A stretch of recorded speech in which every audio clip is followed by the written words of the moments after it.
board meeting. My name's Roxana Gamusio. I'm the executive director with the board. And the first order of business, I will go ahead and take roll call to assure that we have quorum. Members, when I read your name, please let me know that you are here. Britton Collins? Here. Thank you. And there's a, yes, I apologize. Where you see the little person, if you press it down, as soon as you see red, it'll pick up. I'm splashing green.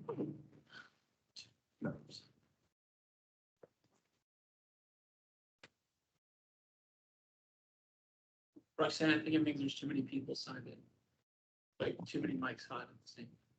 Now try it. There you go. Okay, well, I'm here. And Joe is right. If all the mics are on, it's not going to know which one to pick up. So make sure your mics are off until you've got a chance. You just press them again. Thank you. Ken Mansfield? Present. Thank you. Marilyn Morgan? Present. Thank you. And Brendan Pettis? Present. Thank you. And Judge John Rambo is absent. However, we do have quorum and are able to proceed. Thank you, members. The first order of business will be to go ahead and make note that the meeting information was posted on the board's website. This meeting was originally scheduled for March 22nd, 2024, but that meeting date needed to be moved. That date was set on the calendar and posted on November 20th of 2023. This meeting for the April 12th agenda meeting information has been on the website since March 27th of 2024.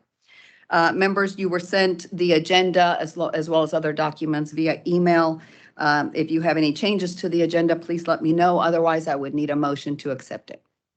Motion to accept the agenda. Second.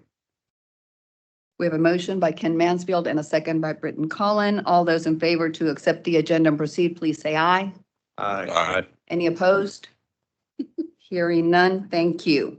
On your iPads, members, you've got the November meeting minutes. Those were also emailed to everyone. I will let you have a minute if you need to review. If there are any changes that you see needed on those minutes, please let me know. Otherwise, we would need a motion to accept the November minutes.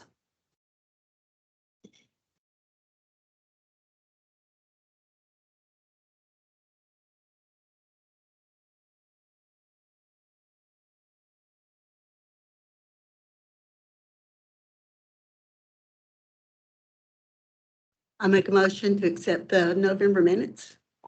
Second. Was that Mr. Pettis? Thank Second, you. yes. Thank you. We have a motion by Marilyn Morgan and a second by Brandon Pettis to accept the minutes. All those in favor, please say aye. Aye. Any Aye. opposed? Thank you. The November minutes will be added to the website shortly after this meeting. Under the director section, the first order of business, since this is our first meeting for 2024, is to go ahead and a motion that we will be following Robert's Rules of Order. We do this every year. If you have any questions, our attorney, Joe Warden, will be happy to go over that. Otherwise, we would need a motion to proceed using Robert's Rules of Order. Make a motion, we continue to use Robert's Rules of Order. Second. Thank you. We have a motion by Ken Mansfield and a second by Britton Collin. All those in favor to accept Robert's Rules of Order, please say aye. Aye. Aye. Aye. Having no opposed, thank you.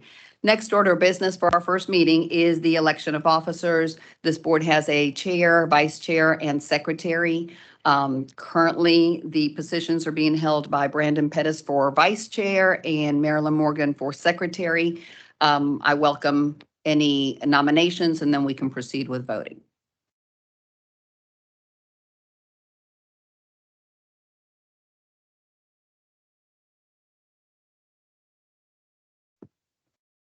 All right, well, I nominate Brandon for chair, Marilyn for vice chair, and Ken for secretary.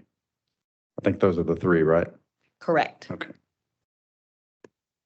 Okay, we have a motion by Britton Collins, and they are to nominate Brandon Pettis as chair, Marilyn Morgan as vice chair, and Ken Mansfield as secretary. If I'm understanding that correctly, would we have a second for that? Second. And a second by Marilyn Morgan. Thank you. All those in favor of these recommendations for election of officers, please say aye. Aye. Any opposed? Hearing none. Thank you. That settles our officers for the meeting for 2024, and we will proceed with those chairs and vice chairs for the remainder of this meeting as well. On your iPads, you have the budget report, and it is on page, get this to tell me the page. My iPad's not wanting to give me page numbers. There we go, page 7. This reflects numbers through February of 2024. The program is at a deficit of $50,399. It puts the reserves down to $96,105. As the board knows, we still have March and April that'll put us in a deficit until the renewals kick in. We are seeing greater deficit each time, but nothing significant enough to warrant any concerns.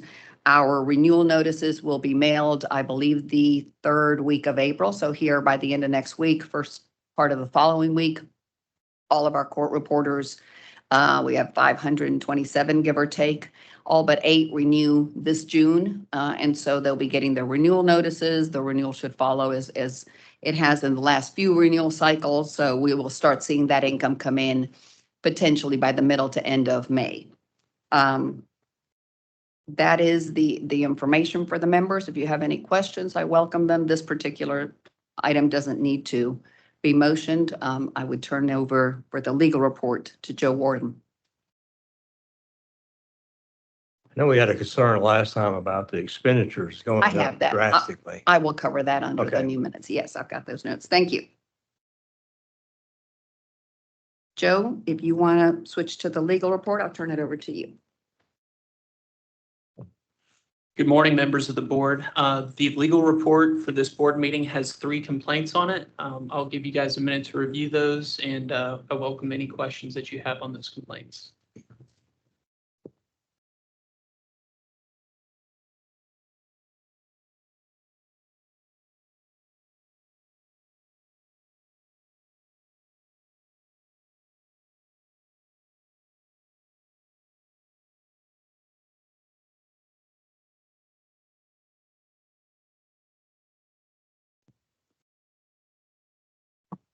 Is it permissible for us to deal with those as a batch? Yes. Okay. I make a motion that we accept council's recommendation and close all 3 complaints. Second.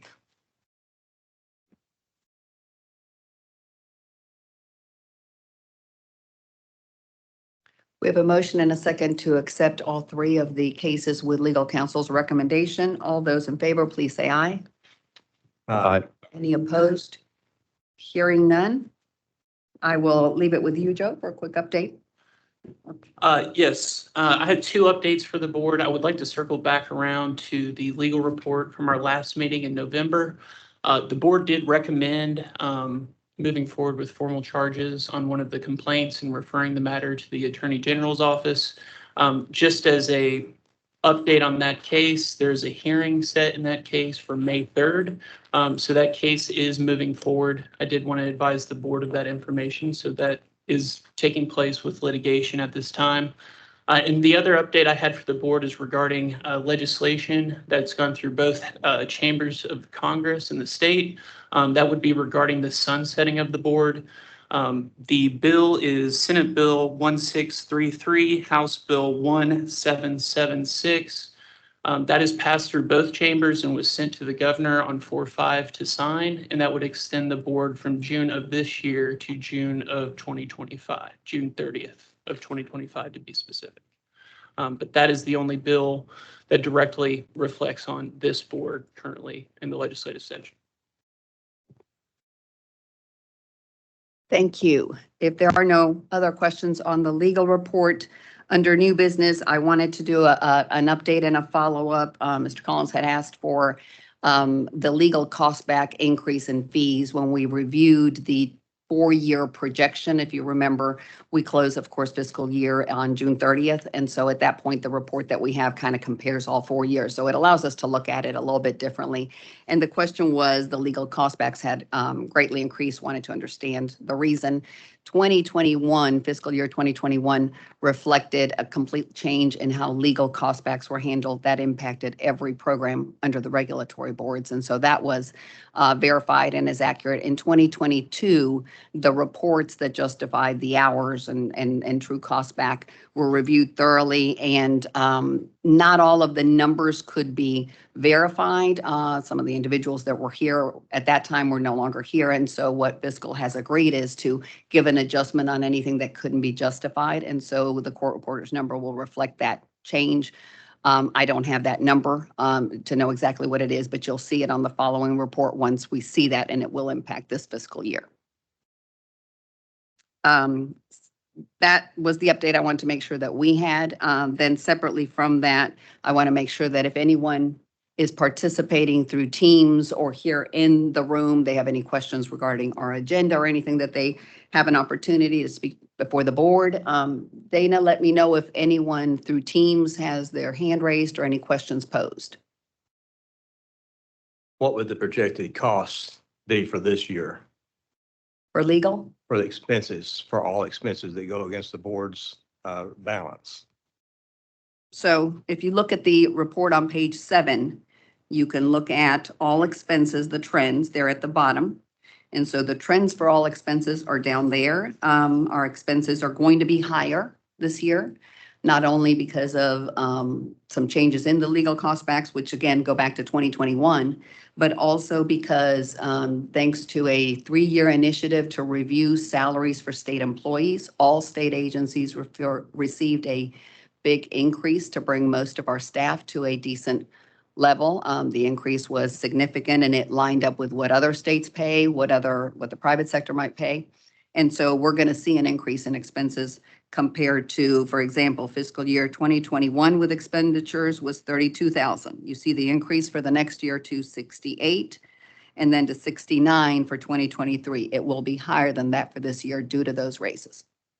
And that's not only for court reporters, that's across the board for every profession. Court reporters picks up their share.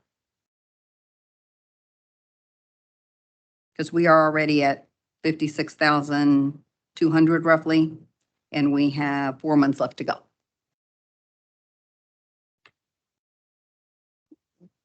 Dana, I apologize, I didn't hear. Is anyone through Teams have their hand raised or have any questions?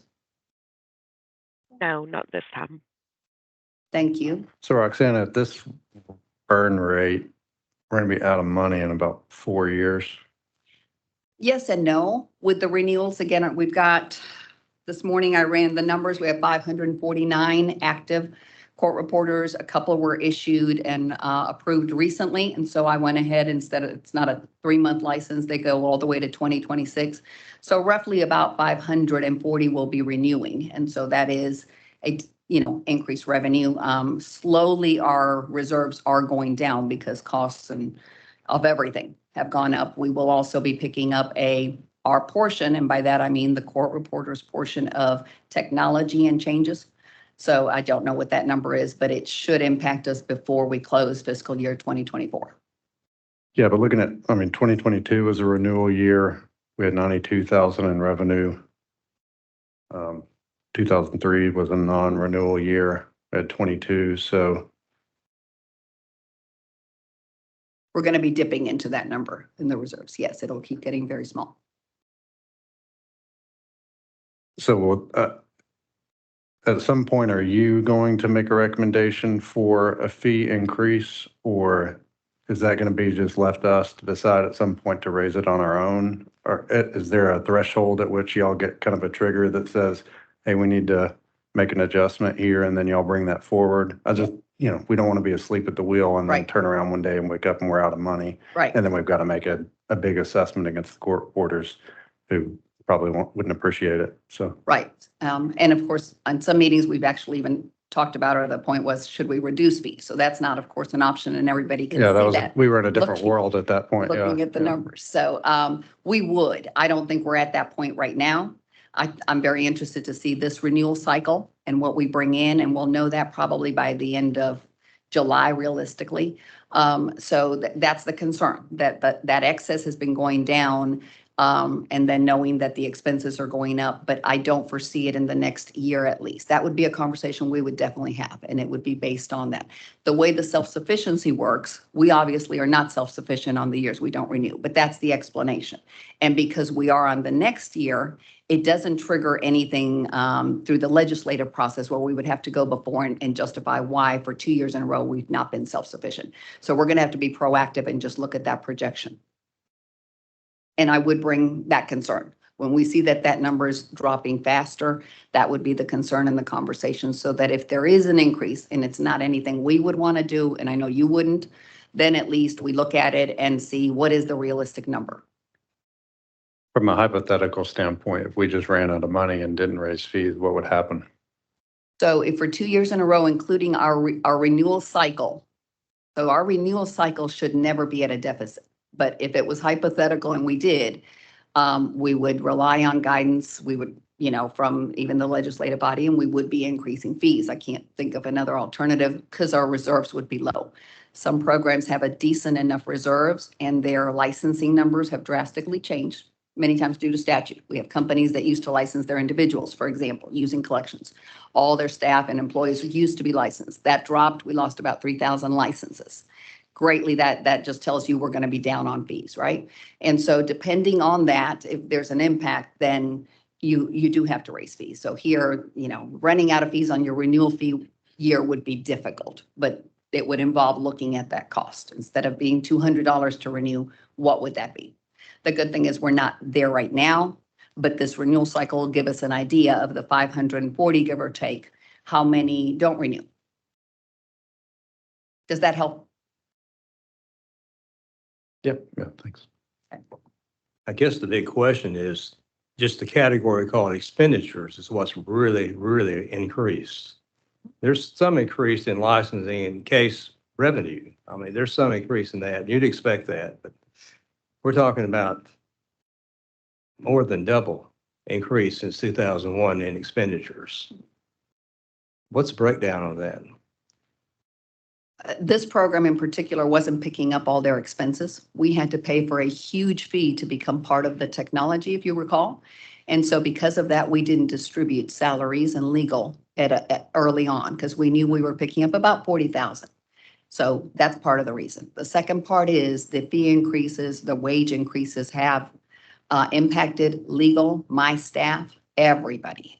In some cases, 30% salaries. Our staff were making, I don't want to say the ridiculous number, but now across the board, from the Department of Corrections on to everything, all of the analysis proved that we were underpaying individuals. In many cases, some on my team had more than 2 jobs. So that is an increase that this program, like all others, would need to pick up. So again, what's the projected cost for next cycle? As I said, if we look at 2023, the expenditures ended at 69,173. We're already at 56,000. We will end every bit of above 72. And I'm guessing it because the cost backs vary, and this doesn't include the cost back for the technology. What So about guessing that, next year is what I'm talking about. What figure we'll be looking at? I then? have no idea what next year's budget is going to be. It's going to depend on technology and what we end in this year.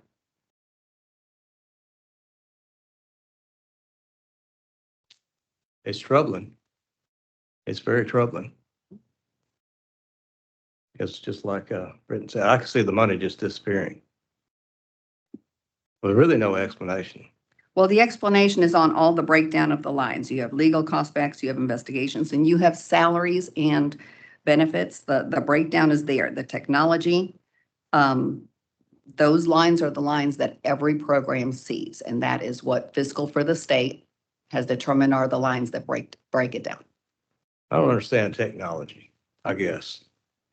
What's the technology? So when you go to renew your license, Right. you're going to go into core and you're going to renew. That's technology. The way we track our complaints, that's technology. The way we scan and maintain your records when you provide your continuing education, that's technology. How much does it cost to renew a license? Your cost's going to be $200. No. How much does it cost, the technology cost? per license. I don't have that. I'll be happy to, if you can email me exactly what your cost requirements are that you'd like. I Right. will ask fiscal to give us a cost per license. That breakdown has not been requested or provided. Happy Okay. to send that to you. Okay, I'll do so. I mean, we were, effectively what you're saying is for a number of years, we were being subsidized either by the department, I guess, by the department at the expense of other programs. Correct. As you know, I've But, got yeah. 9 programs. So that's one of the pluses to a centralized program, right? Our team shares, having resources, their workload. We balance it to get everything done. And so for a small period of time, yes, the exact costs weren't there because we knew we were tracking court reporters manually and they needed to move to the system. And so, yeah, so that's just catching up. This Yeah. is now at the realistic numbers of the breakdown for our director, for myself, for admin, for part of the assistant. Everything that is cost back, this program now picks up its share like it should. Sure, understood. Thanks. Thank you. I have nothing else, members. Any other questions? Dana would floor us if she had anything else. Joe, do you have anything to add? I do not. Thank you. Members, we'd entertain a motion to adjourn unless you have anything else. Could you update us on the sunshine? Well, how far, I mean, not sunshine. Sunsetting, yeah. I'm in the wrong day. I think Joe did. He did, okay. Yeah, so the bill that I referenced, Senate Bill Okay. 1633, that has passed both chambers of the state Congress. So it's been sent to the governor. And that bill specifically would extend the date of sunset from June 30th of this year to June 30th of next year. Okay, I'm sorry. Oh, no, you're fine. You're absolutely fine. That's what I'm here for. So.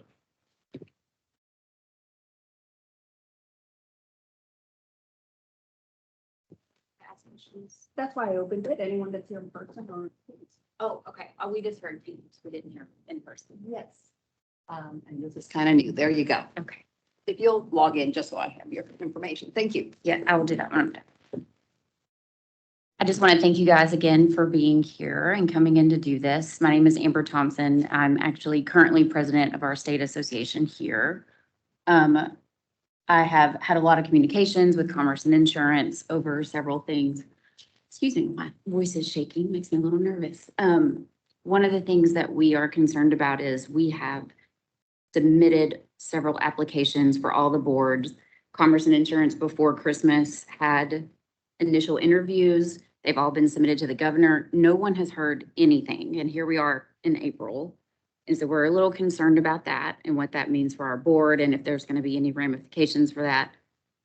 And the other questions I've been asked about and to do is if the financials that are coming in, if that is being charged where the board is trying to be sunset. So are we getting extra charges from where that's been trying to happen? That answer is no. The budget and the expenses are charged to court reporters the exact same way as they are to any other program.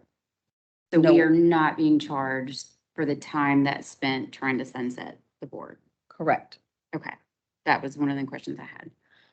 That's mainly what I wanted to let you guys know. There is interest. I feel like there's been a little bit, feel like people feel like no one cares about this board. No one wants to be on it. I know there's a few that are also expired. We have had a lot of interest in it. We've had attorneys fill in. We've actually had judges as well. So I just want to let you guys know that everyone is watching and we really appreciate what you guys are doing. And that's all I have. Thank I'll you. fill this out.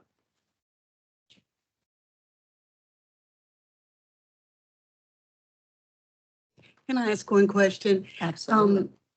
Could the reason that no one has been approved by the governor, despite all the applications, could the reason be that he's waiting to see if we sunset or not?